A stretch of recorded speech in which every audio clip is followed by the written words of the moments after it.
palabra quiero llamarla desde el temor de Dios hasta Dios con nosotros. Amén. Gracias Dios por esta palabra. Ok. Quiero definir un poquito, quiero profundizar un poquito en el temor a Dios. El temor a Dios es el principio de la sabiduría, eso está claro. Tenemos que aprender a vivir con un temor a Dios que no es lo mismo que miedo. No es lo mismo que miedo a la divinidad, no es lo mismo que miedo al castigo. Esa forma de enseñar es incorrecta, es medieval. El conductismo. Mira que Diosito te está viendo. Diosito te está viendo y te va a ir mal porque Él está esperando que tú falles para castigarte. Entonces a mí me decían, Jesús te está mirando, di siempre la verdad. Yo vivía aterrorizado. Porque, ay, ¿dónde está? ¿Dónde está? No, está allá. No, ¿dónde está? Entonces yo volteaba, ¿dónde está? ¿Dónde está? Porque me estaba viendo, Jesús me está mirando. No es lo mismo. El temor de Dios es esa contención que tú tienes interna de que vas a hacer lo correcto porque debes hacer lo correcto. Entonces yo lo quiero contrastar con esa tendencia filosófica del mundo sin Dios, porque mucho de lo que estamos hablando acerca del progreso y del desarrollo, los enemigos de la iglesia lo utilizan para decir, pero es que nosotros no necesitamos ni a Dios ni a Cristo ni a la iglesia, la humanidad está surgiendo sola. Y uno se pregunta, ¿en serio está surgiendo sola la humanidad? Es un debate tan viejo como es la humanidad, tan viejo como es la vida. Hoy en día, ese ateísmo, esa filosofía atea, ha secuestrado los valores de la iglesia. Pero antes tenían otros valores. Antes eran los valores de la gloria, de la conquista, y los cristianos no podíamos participar en el desarrollo porque no éramos agresivos.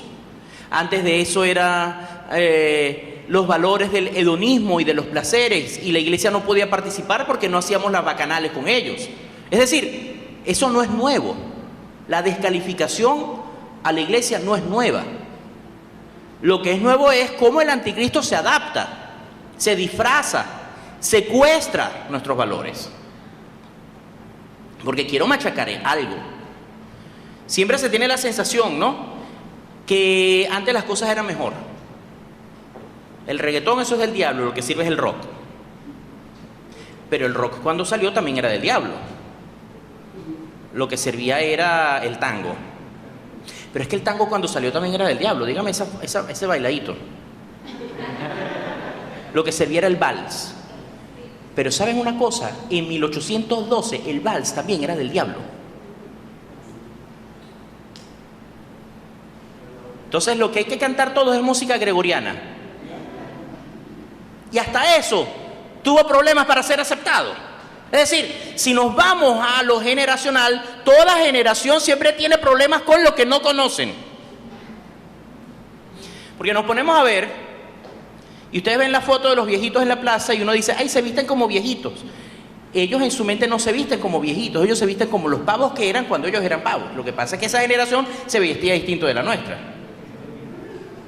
Ya mi mamá entendió que no puede ir con sus sobrinos de compras, porque le dicen, mira, pero estos pantalones están bien bonitos, así todos con esas flores, y ellos, porque es generacional. Entonces, el arte, la ropa, la música, las doctrinas, el conocimiento, viene coloreado por lo que nosotros entendemos. Y a veces nos pegamos unas empepadas que esto es así porque es así, porque en tu mente eso es así. Nadie le va a sacar a un viejito ortodoxo que las mujeres no se pueden poner pantalón, porque eso es del diablo. Nadie se lo saca, hermano, no discutas. Entonces hay cosas de las cuales no puedes debatir. Simplemente tenemos cada uno de nosotros que estar ubicados en donde estamos. Es como el debate de los tatuajes, esa es la última. Hay quien se está tatuando, entonces otros no están de acuerdo. Yo no me voy a tatuar, porque para mí, yo no me siento cómodo tatuando.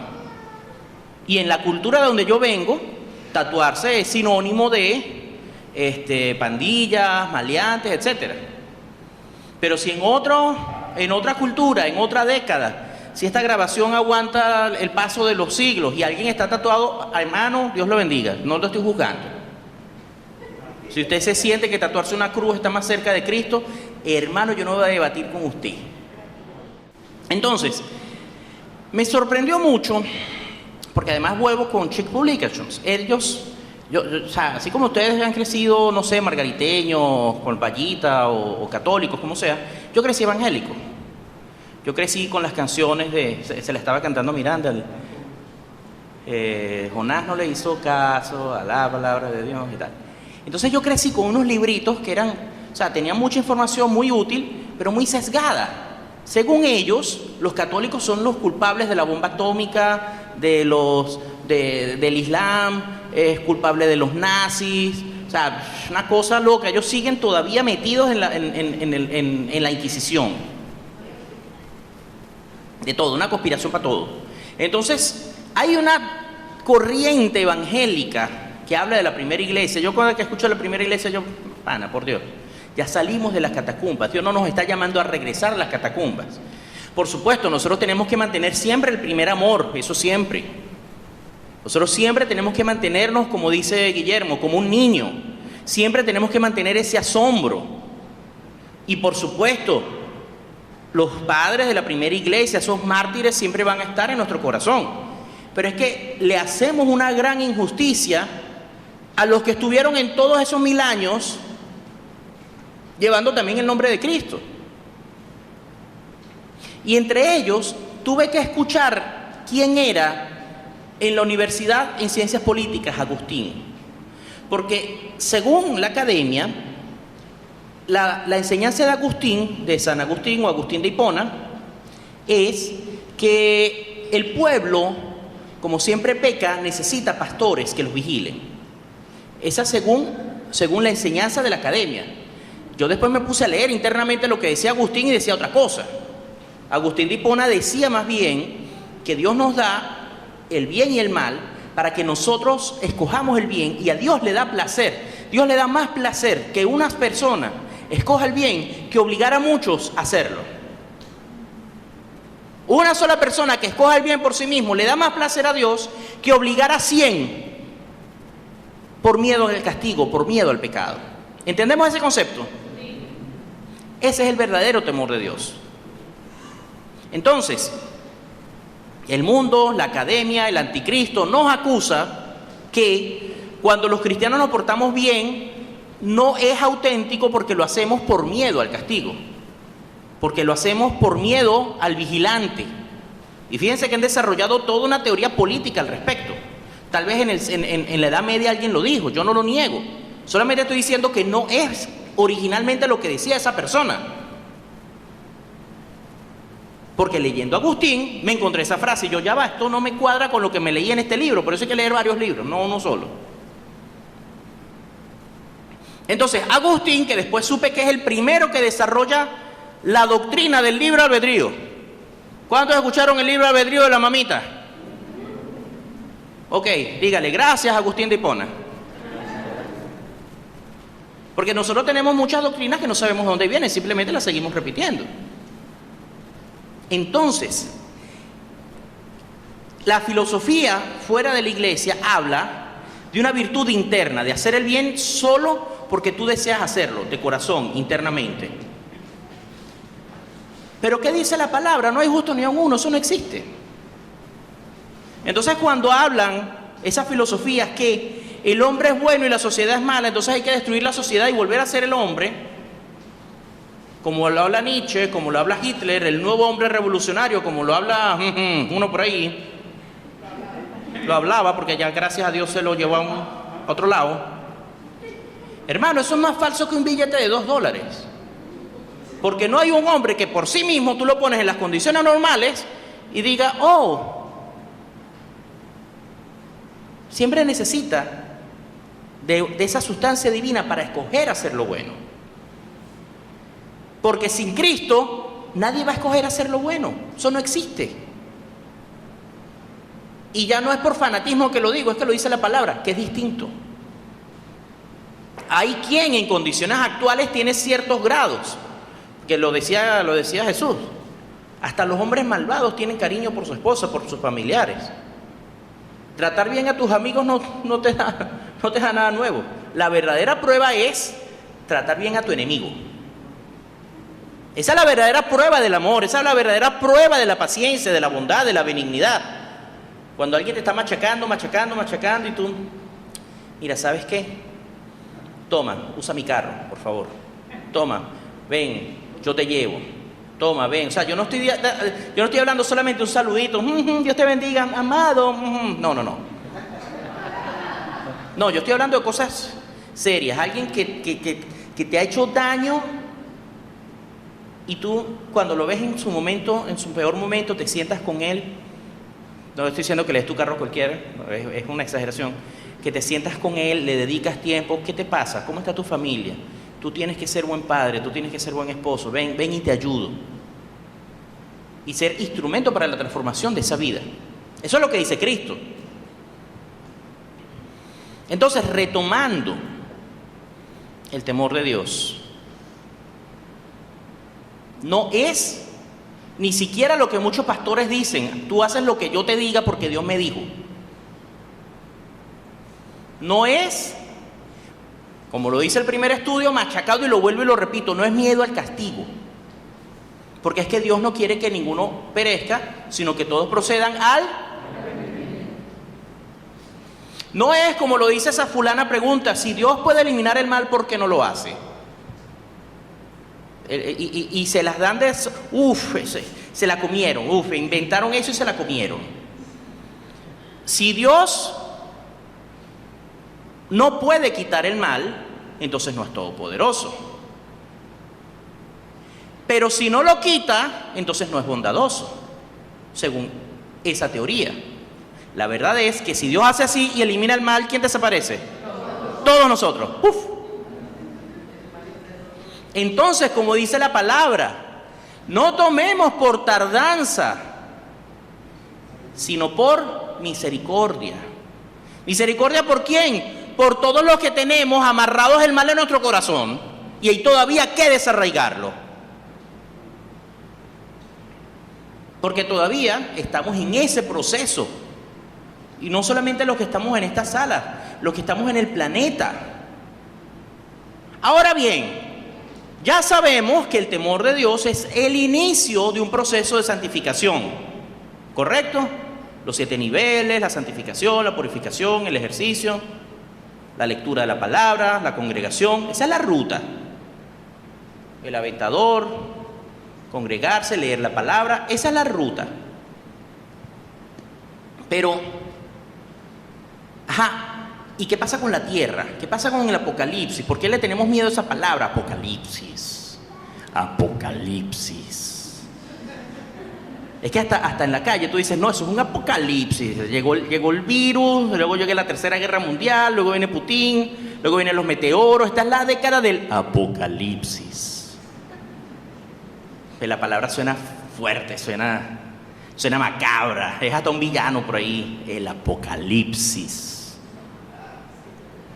Entonces, cuando empezó la pandemia, empezó un meme que me tiene, de verdad me enoja muchísimo.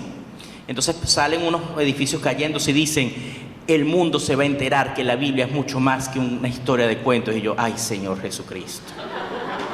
Por eso es que nos tienen como locos, por eso. Porque entonces lo que pasa es que aquí no sabemos esa doctrina, pero ya que estamos compartiendo con otros pastores, voy a hacer un pequeño recuento sin intentar ser sarcástico, lo más académicamente posible, de qué es lo que los evangélicos piensan que va a pasar. Ellos piensan que el Apocalipsis, hay una saga de 12 libros en la casa, es ciencia ficción. No, las películas, bueno, no, el libro está mejor escrito. Son 12 libros, es ciencia ficción, ¿ok? No vayan a leerlo pensando que es doctrina. Lo puse en otro lado de la biblioteca, lo saqué de la biblioteca eclesiástica, lo puse debajo de ciencias políticas y arriba de los cuentos para niños. Ciencia ficción. Es más, le dije, yo no he dejado que Teddy lo lea. Ella me dice, bueno, pero yo puedo leer distopías, ok, te voy a poner aquí. Ciencia ficción distópica. Para quien no lo sepa, una cosa es una utopía, que es un futuro mejor, y una distopía es cuando uno piensa en un futuro peor, como la de que el planeta está lleno de agua. Eso es una distopía. O las máquinas mataron a la humanidad. Eso es una distopía. O el apocalipsis zombie. Esa es otra distopía más. Entonces, en esta distopía evangélica, el planeta va a quedar en una tiranía global, y por 7 años esta persona, este anticristo, este tirano, va a tener todas las características de todos los tiranos que han vivido en el planeta. Va a durar menos que Maduro. Son apenas 7 años. Van a haber guerras, se va a morir la tercera parte de la humanidad, va a controlarlos a todos y... por cierto, los cristianos no vamos a estar. Eso es lo más, mientras uno más lo piensa, más loco de esta teoría. Hacemos puff.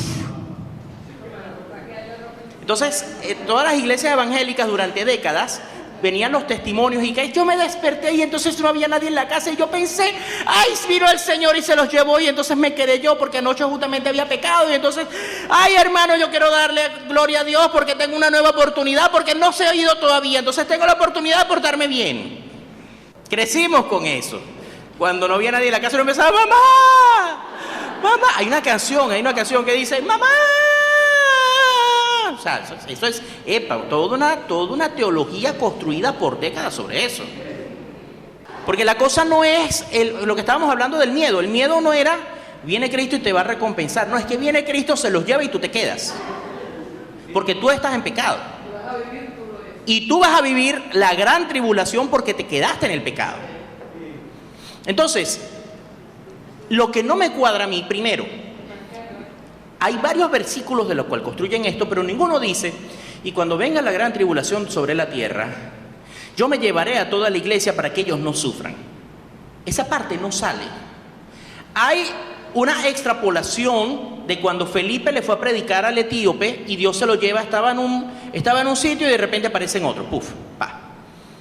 Eso junto con el carro de fuego de Elías y que no caminó con Dios. Entonces sí, es posible que Dios haga teletransportación. Esto es posible. Pero eso no significa que eso sea un vehículo que Dios tiene allí listo y preparado para que cuando venga la tribulación, ¡puf! Eso es un deseo que los teólogos tienen de no vivir.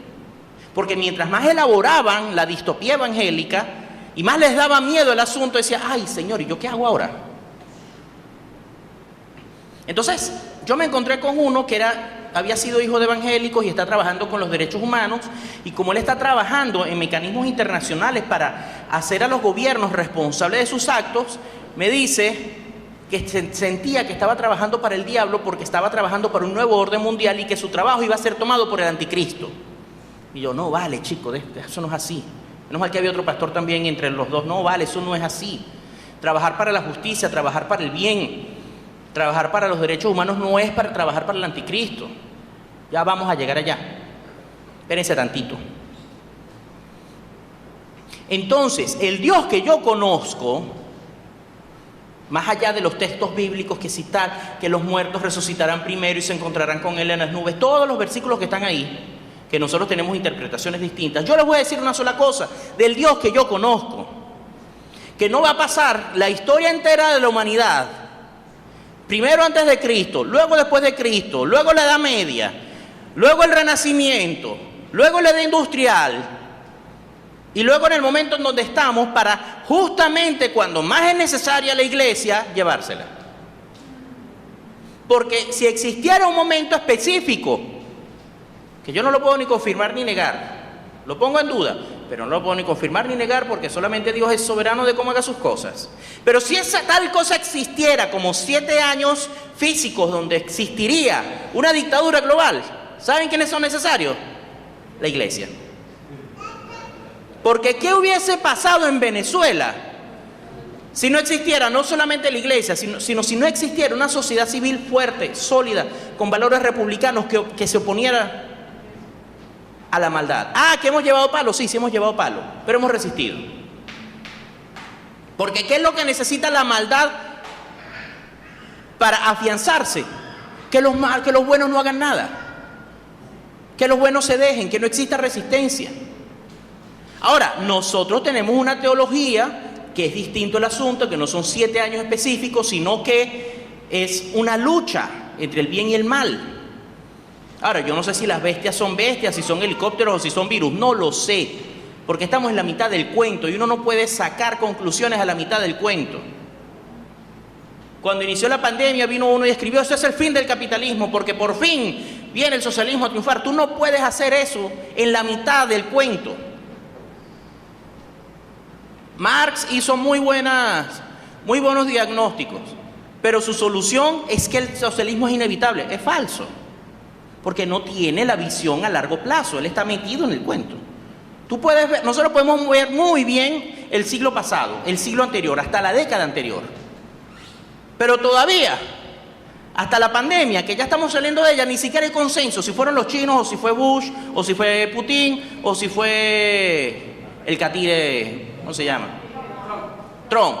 O si es Bill Gates que nos quiere meter un chip. Bueno.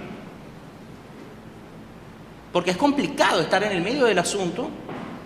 Se requiere una capacidad profética que no todos tienen. Nosotros la tenemos, pero somos una minoría.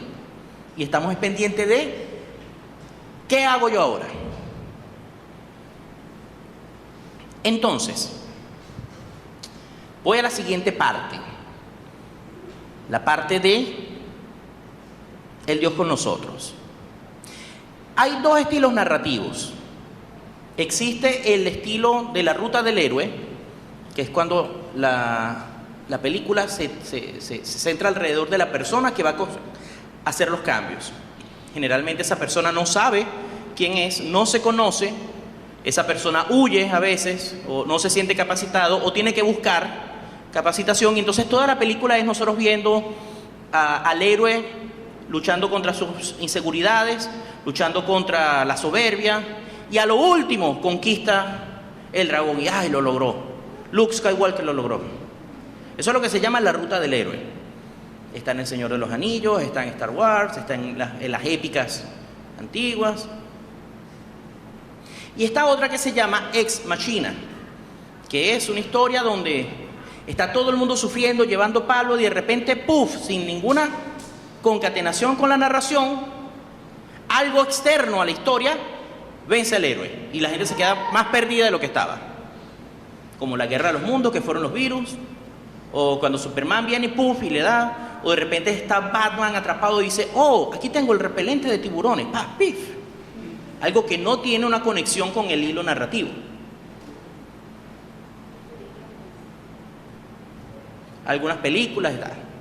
Entonces, viendo la lógica que tiene la Biblia, la lógica narrativa que tiene el plan de salvación, y viendo la lógica que la historia humana es ejemplo no solo para nosotros, sino el resto del universo, porque una nube de testigos nos está viendo, ¿qué es lo que tiene sentido? Que Dios saque a los buenos del planeta para que el mal se incube, para que simplemente cuando estén ya los malos allí, Él llega, abre los cielos y sale con su caballo y dijo: ajá, te caché, ajá, te estoy viendo, estás muerto, estás muerto, estás muerto, estás muerto, estás muerto y estás muerto. ¡Bú! Y llega el caballo blanco y tal, entonces uno dice: bueno, pero ¿por qué lo haces ahora? ¿Por qué esperas tanto? ¿Por qué no lo hiciste antes? ¿Por qué no te bajaste de la cruz? ¿O por qué no bajaste cuando estaban cortándole la cabeza a Pedro? ¿Por qué Pablo, a Pablo le cortan la cabeza, a Pedro a Pedro lo crucifican al revés? ¿Por qué dejaste entonces que los cristianos murieran en el ¿para qué le diste tanta larga si igualito tú venías a resolver todo? Ibas a abrir los cielos, ibas a hacer: hola, ya llegué, traje pollito. Entonces, ese hilo narrativo me contrasta con el hilo narrativo de: estamos a la mitad de algo. No tanto a la mitad, estamos cerca del fin, pero estamos como en el 75%, ni siquiera hemos entrado al capítulo final. Estamos dándole ahí. El mundo que vivimos, un mundo que todavía tiene... porque esa es otra, los evangélicos apenas ven que Putin invadió Crimea, guerras y rumores de guerras. Hermano, por Dios, todos los siglos han habido guerra, todos los siglos han habido conflicto. Este año hemos tenido, este siglo hemos tenido mucho menos conflictos que los siglos anteriores. esto va a pasar, esto se va a estabilizar. O cuando estábamos con la crisis venezolana, es que eso está escrito que viene el anticristo y por eso es la gran tribulación. Hermano, por favor, esto es algo focal, localizado, esto va a pasar también. La dictadura va a pasar. Entonces, ¿qué sabemos? Que hay un momento focal al final de la Segunda Guerra Mundial. Porque antes de eso, para atrás, la nación que quería decía, eso es tuyo, ahora es mío, gracias. Y esa es la historia de la humanidad. Oh, qué bonita ciudad, es tuya, ahora es mía. Siempre fue así, no es nada nuevo. Lo nuevo es que por lo menos se intenta, porque no han podido, es lo que Putin quiso hacer ahora. Oh, me gusta Kiev, voy a tomarla. No pudo, gracias a Dios. Pero lo nuevo es que nuestra generación, el cristianismo ha permeado tanto en ella que los valores cristianos los tienen. Lo que pasa es que no saben de dónde. Los valores del amor, del respeto, de la dignidad humana, del respeto al derecho, del respeto a los procedimientos, está tan afianzado. Hermano, esto no pasaba hace menos de 100 años, no hablemos de 500 o de 1000. Este siglo vive una utopía comparado con ni siquiera 500 años, inicio del siglo XX. Con el siglo XIX es utópico. Que en el siglo XIX, en comparación con los anteriores, también fue espectacular y pensaban es que ya no necesitamos a Dios, y la soberbia del hombre era tan fuerte que decía, todo aquel que tenga una creencia religiosa es porque es un gafo. Es un gafo, está anclado en el pasado porque pensaban que lo pueden resolver todo. Y sí, la ciencia es hermosa, yo amo la ciencia, pero como explicación de las poderosas cosas que Dios hace. Porque igual la ciencia está vacía si no tiene la explicación del plan de Dios sobre la tierra. Porque si tú dejas a la ciencia sola, si tú dejas al hombre solo, destruyen el planeta varias veces. La ciencia no tiene por sí misma la sabiduría que Dios le pone a los hombres. Ni siquiera las ciencias de gobierno tienen esa sabiduría, porque por más doctrina, por más teoría, si no existe en el alma del hombre esa dirección, ese soplo divino, siempre van a encontrar la forma de hacer lo malo, hasta en lo más hermosa de las filosofías o de la sabiduría, sin Dios. Lo que pasa es que en el siglo XIX no sabían que el mar se puede contaminar, que el cielo se puede romper, que la atmósfera la puedes incinerar. No lo sabían. Estaban todavía a caballo. Estaban todavía peleando con lanza, medio estaban usando la pólvora. Pero desatar las fuerzas de la naturaleza, desatar el átomo. ¿Quieres jugar con fuego? Ahí está el fuego. Entonces el hombre, después de la Segunda Guerra Mundial, dice, ya va, la cosa no es tan así. Y hubo un vacío espiritual. Después vinieron los hippies, después vinieron los budistas. La misma iglesia ha estado intentando encontrar su lugar allí. Pero la iglesia del siglo XXI tiene que entender todo lo que hemos vivido, todo lo que hemos pasado, para llegar al momento en el que estamos. Por eso hacemos tanto énfasis en el estudio.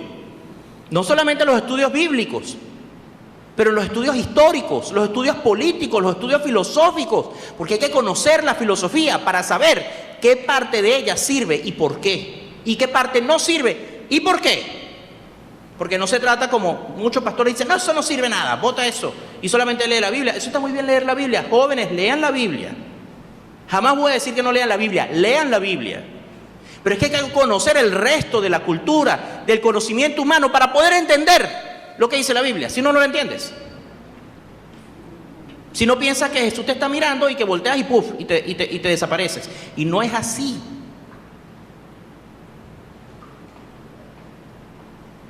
Tenemos que tener un conocimiento amplio de la cultura humana, del momento en que vivimos, de las guerras humanas, del momento en que vivimos, de los conflictos humanos y del momento que vivimos. Porque si no, ni siquiera entendemos qué hacer este fin de semana. Ni siquiera entendemos la importancia que nosotros vivimos en este mismo lugar el sábado pasado.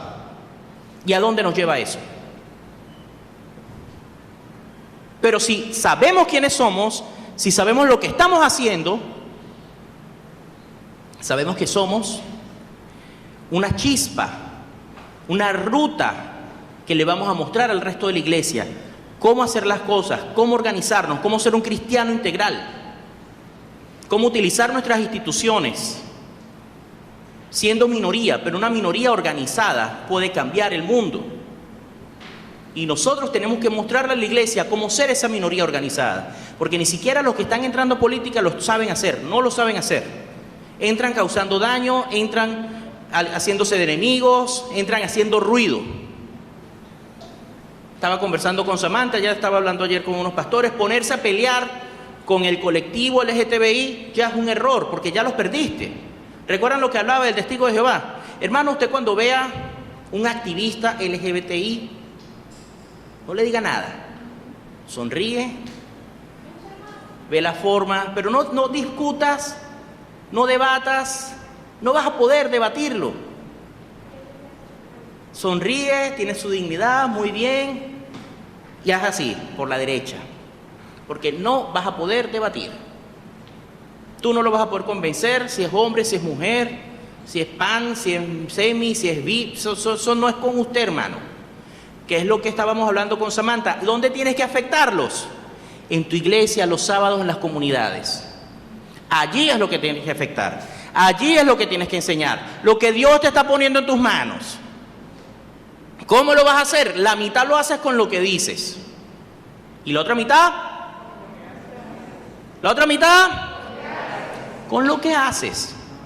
Siendo un buen padre, siendo un buen esposo, siendo una buena esposa. ¿Esposa? Te amo, esposa. Que tus hijos, como dice la palabra, que tus hijos tengan contentamiento, tener a tus hijos felices, tener a tus hijos bien cuidados. Si tú te tienes que sentar con tu hijo cuando está entrando a la adolescencia para explicarle lo que le hacen las hormonas, hermano, usted perdió esa batalla. Si usted va a esperar a que su hijo pase la noche por fuera para entonces contarle lo preocupada que está, hermana, usted perdió esa batalla. Usted tiene 10, 12, 15 años para sembrarle valores, para enamorar a esa persona de Cristo. Si usted tiene que agarrar como figura pública un micrófono para debatir con un colectivo que no cree en lo que nosotros decimos, esa es una batalla perdida. Nosotros no tenemos ni por qué hablarles a ellos, esa no es nuestra lucha. Nuestra lucha, ¿quiénes son? Los niños, los que sí creen en nosotros. Nuestra lucha, ¿qué son? También hablarle a la iglesia, cómo educarnos, cómo entrar. Si la iglesia lo único que hace en políticas públicas es confrontarse a un colectivo que no cree en nosotros, está haciendo mal la ruta.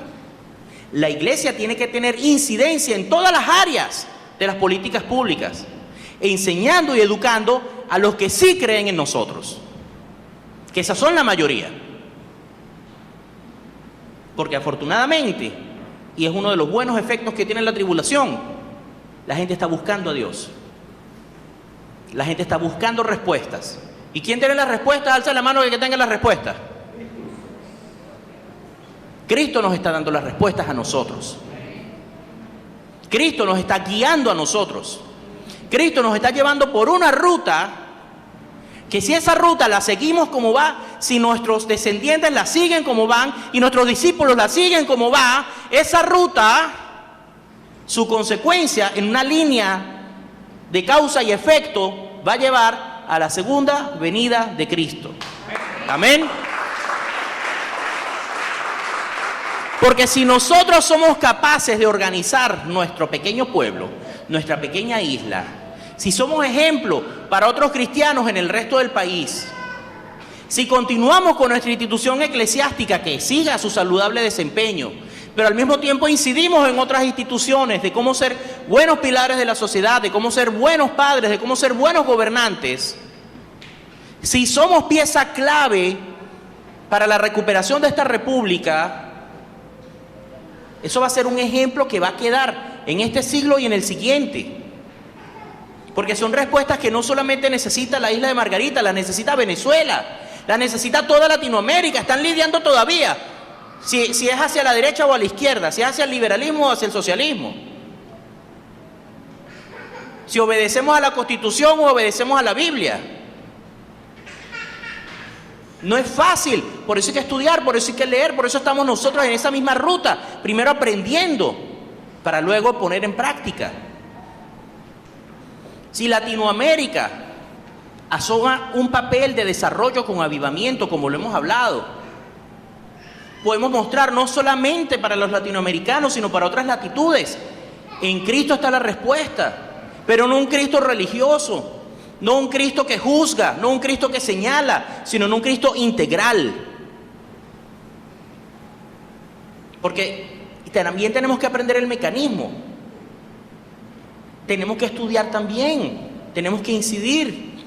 No es solamente que todo el mundo vaya para la iglesia y las cosas se resuelven mágicamente, ex machina, no. Es la ruta del héroe. Es el cristiano acomodando sus problemas. Es el cristiano siendo activista de sus luchas. Es el cristiano no del lado de los opresores, sino del lado de los oprimidos. Es el cristiano poniéndose en la brecha. Es el cristiano pendiente de los niños de la calle.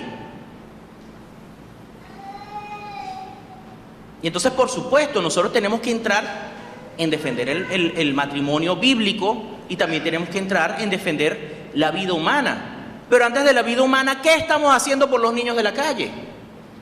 Y antes de entrar a debatir del matrimonio bíblico, ¿qué estamos haciendo para restaurar las parejas? ¿Dónde está nuestra autoridad para dar un discurso? Primero con nuestros actos, primero con nuestras instituciones, con nuestras organizaciones. Entonces tenemos para mostrar, yo tengo esta fundación de Mujer Fuerte que tiene, mira toda esta lista de mujeres que hemos atendido. Mira todas estas parejas que hemos rescatado. Mira todos estos niños que hemos atendido. Y entonces tenemos autoridad. Una autoridad real. Y a veces ni siquiera vamos a dar un discurso, porque nuestros mismos hechos van teniendo consecuencias. Porque estamos reorganizando esa sociedad que necesita respuestas. Respuestas que están dentro de la iglesia y las tenemos en los libros. Porque no sacamos los libros, no los ventilamos, no los leemos, no los estudiamos. Ponemos a circular el conocimiento que Dios nos da, lo ponemos a circular con el poder del aventador, con el poder profético, y entonces organizamos una sociedad y damos un inicio, una chispa de cómo Dios mismo, a través de nosotros, puede ser luz. Y esas muchas luces son las que cuando se encienda y sin darnos cuenta, ya Cristo llegó. Amén. Amén. Gracias Dios por tu palabra. Gracias Dios porque nos has puesto en esta ruta.